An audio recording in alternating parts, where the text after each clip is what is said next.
तो विद्यार्थी एक तो माँ बाप का आदर, दूसरा ईशान कोण की तरफ मुंह करके पढ़ना, पूर्व और उत्तर के बीच का कोना वो ईशान कोण कहलाता है। तीसरी बात, विद्यार्थी ये ध्यान में रखें कि रोज कुछ खाने से पहले, स्कूल जाने से पहले, कॉलेज जाने से पहले सूर्य नारायण को एक लोटा पानी भर के अर्घ्य जरूर दें। सूर्य को अर्घ देने वाला विद्यार्थी बड़ा प्रतिभावान छात्र हो सकता है। इसलिए सूर्य को जल दिए बिना मुंह जूठा न करे। बड़े भी सूर्य भगवान को अर्घ्य न दो तब तक कुछ खाओ मत। कितने देवी देवता हैं, कोई हमको दर्शन नहीं देते, पर सूर्य भगवान ऐसे देवता हैं कि रोज सुबह दर्शन देते हैं। सूर्य भगवान को अर्घ्य दिए बिना कुछ खाना वो एक हिंदू के लिए ठीक नहीं है, अरे मनुष्य के लिए ठीक नहीं है। सूर्य भगवान केवल हिंदुओं को ही रोशनी नहीं देते, सबको देते हैं। तो उनके प्रति आभार व्यक्त करते हुए, कृतज्ञता व्यक्त करते हुए सूर्य भगवान को अर्घ्य जरूर जरूर देना चाहिए। जो देते हैं उनको धन्यवाद, जो नहीं देते हैं कल से शुरू कर देना। अमेरिका में सत्संग था तो मैंने देखा, एक लड़के ने मुझे बताया कि मैं रोज सूर्य को जल देकर ही कुछ खाता हूं। सूर्य को जल दिए बिना बोले मैं पानी नहीं पीता। और जब उस विद्यार्थी ने एग्जाम दिए, परिणाम आया तो फर्स्ट आया और प्रेसिडेंट एजुकेशन अवार्ड उस विद्यार्थी को मिला। तब अमेरिका के राष्ट्रपति बिल क्लिंटन थे। मैंने वो देखा। दूसरी एक लड़की अमनदीप कौर, उसने भी परीक्षाएं दी तो उसको प्रेसिडेंट, ऐसा रिजल्ट आया कि प्रेसिडेंट एजुकेशन अवार्ड मिला। तो उसने बताया कि पहले मेरी बुद्धि ऐसी नहीं थी, मैं पढ़ाई में इतनी तेज नहीं थी, पर बापूजी के सत्संग की पुस्तकें दिल्ली से हमारे रिश्तेदार ने हमको अमेरिका भिजवाई। मैंने वो पुस्तकें पढ़ी, उससे मेरे जीवन में परिवर्तन आया और मेरी स्मरण शक्ति, बुद्धि शक्ति ऐसी हुई कि मेरा ऐसा परिणाम आया कि मुझे राष्ट्रपति के द्वारा पुरस्कार मिला। सब संभव है, असंभव कुछ नहीं है। अगर हम ठान लें, हम अपनी शक्ति को व्यर्थ में नष्ट न होने दें, अपनी शक्ति को संभालें, संचय करें, उसको ऊर्ध्वगामी बनाएं। शक्ति को जहां लगाओगे वहां लगेगी। आजकल विद्यार्थी शक्ति के नियोजन की कला नहीं जानते हैं, इसलिए लड़ाई झगड़े, स्कूलों में इलेक्शन होने लग गए। बोलो, स्कूलों में पार्टीबाजी होने लग गई, कॉलेजों में इलेक्शन होने लग गए। नहीं तो क्या जरूरत है, तुम पढ़ाई करने जाते हो कि चुनाव लड़ने जाते हो स्कूलों में? अपनी पढ़ाई में ध्यान देना चाहिए, बकवास में ध्यान देना। एक शिक्षक थे तो वो विद्यार्थियों को पढ़ाई की बात कम और फिल्मों की और मैच की बातें ज्यादा करते थे कि इसने इतने रन बनाए, इसने इतने रन बनाए, इसने ऐसी बॉलिंग की, ये सब बकवास करते थे। कभी फिल्मों की बात करते थे। तो अच्छे विद्यार्थी ये सब बातें अच्छी नहीं मानते थे।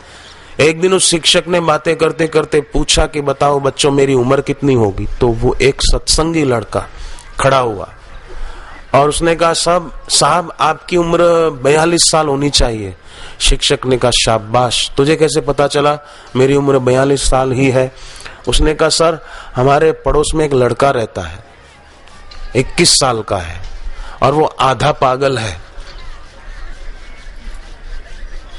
आधा पागल 21 साल का, तो पूरा पागल 42 का होना चाहिए, इसलिए मेरा अंदाज सही निकला कि आपकी उम्र 42 साल है।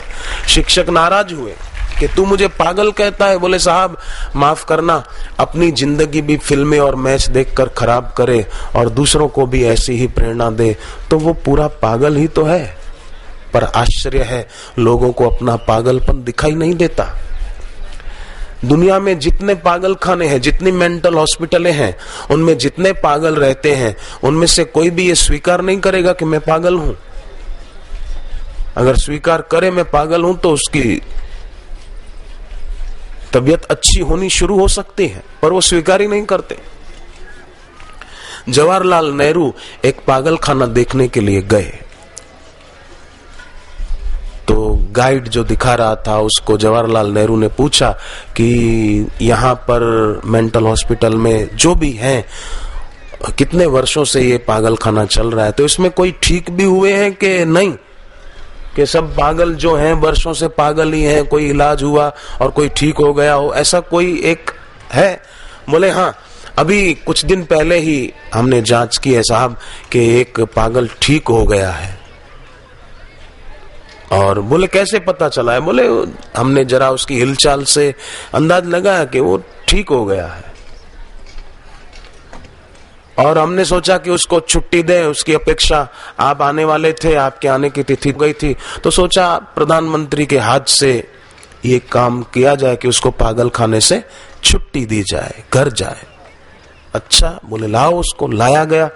जवाहरलाल नेहरू ने उसको पूछा कि व्हाट इज योर नेम, तुम्हारा नाम क्या है? बोले मेरा नाम। उसने अपना नाम बताया। जवाहरलाल नेहरू बोले शाबाश। इसने में वो बोला कि साहब आपका नाम क्या है? जवाहरलाल नेहरू ने कहा मेरा नाम जवाहरलाल नेहरू, मैं भारत का प्रधानमंत्री हूँ। तो वो बोला साहब बहुत ठीक, बहुत ठीक, मैं जब घर पे रहता था ना तो मैं भी ऐसे ही बोलता था, आप भर्ती हो जाओ ठीक हो जाओगे। अब जवाहरलाल नेहरू को लगा कि डॉक्टर बोलते थे ठीक हो गया और मैं भारत का प्रधानमंत्री, इसको पागल लग रहा हूं। पागल को जवाहरलाल नेहरू पागल लग रहा है। तो अगर स्वीकार कर ले, अज्ञानी मूढ़ आदमी स्वीकार कर ले कि मेरा अज्ञान है, उसी कारण मैं सत्संग से, भगवान के नाम से विमुख रहकर अपना जीवन नष्ट कर रहा हूं, तो सचमुच उसका जीवन सार्थक होना शुरू हो जाएगा। व्यर्थ जब व्यर्थ की तरह लगता है ना, तब सार्थक की तरफ आंख उठने लगती है। नहीं तो व्यर्थ जब तक सार्थक लगता है, कंकर जब तक हीरे लगते हैं, तो आदमी हीरो को कंकर ही तो मानेगा।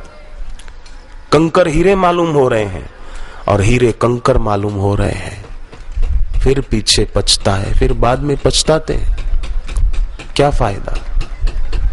इसलिए सत्संग जरूरी है और दीक्षा जरूरी है, ताकि आदमी विवेकी बने। तो सूर्य को अर्घ्य देना। चौथी बात ये ध्यान में रखना कि